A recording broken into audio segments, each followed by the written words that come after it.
Hey, how you doing? And welcome to Livewire's Buy, Hold, Sell. I'm Ali Selby, and today we're talking about two of investors' favourite things, dividends and small caps. While small caps are hardly known for their dividends, these gems are really not as rare as you may think. So to analyse 5 of them, we're joined by Martin Hickson from 1851 Capital and Ben Rundle from Hayborough Investment Partners. First up, we have Beacon Lighting, which recently announced a fully franked dividend of 4.3 cents per share and also has an annual dividend yield of around 3.6%. Martin, I might start on you. Is it a buy, hold or sell? We think Beacon's a buy. We're going through a renovation boom at the moment that's supportive of their earnings. We also think the market is underestimating the growth in their trade and international businesses, so Beacon's a buy. Beacon's share price has cascaded around 16% since the beginning of the year. Ben, over to you. Is it a buy, hold or sell? I agree with Martin. I think it's a buy for all the reasons he mentioned. I think the strong conditions they're seeing at the moment persist for a while, and management's done a fantastic job with this company. They've grown the earnings 3 times since they listed on the market, and they haven't required extra capital to do so. So when they say they've got new initiatives that they've been working on for a while, I'm happy to back them. Next up, we have diagnostic imaging practice Capital Health, which recently announced a dividend of 0.5 cents per share and has an annual yield of around 3%. Staying with you, Ben, is it a buy, hold or sell? I think Capital Health's a hold. I think that management have done a really good job turning the ship around here.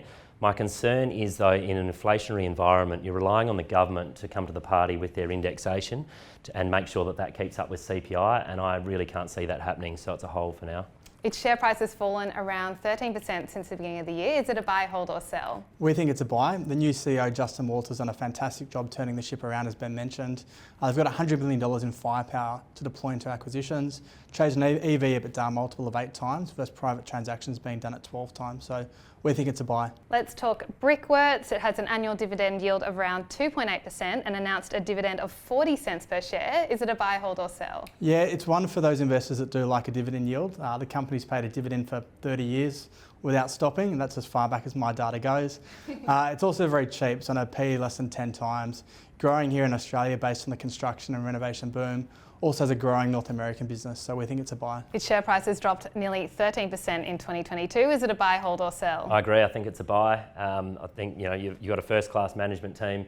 Our sum of the parts valuation's somewhere closer to $26. Buying at 21 at the moment. They report in a couple of weeks' time, and they've already said pre-Christmas that conditions were very strong. So yeah, I think it's a buy. Next up, we have McPherson's, which has an annual yield of around 5.8% and announced a dividend of 3 cents per share in February. Is it a buy, hold or sell? I think McPherson's is a sell. This is a business with an abysmal track record. The last 10 years, they've doubled the capital contribution to the business and significantly diluted the equity for no earnings growth at all. I think they come up with a new product every few years. It never endures. It's a sell. Okay, well, they actually recently appointed a new chair.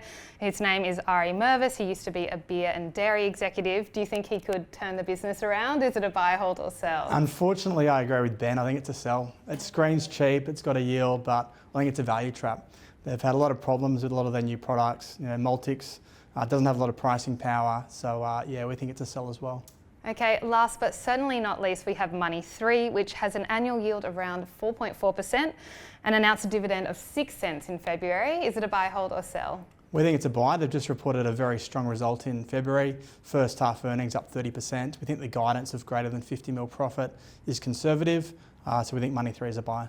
Its share price is down 17% in 2022. Should investors be picking this up? Yep. Is it a buy, hold or sell? Yeah, no, I agree with Martin. I think it's a buy. As he pointed out, they upgraded earnings the other day, and they probably upgrade again.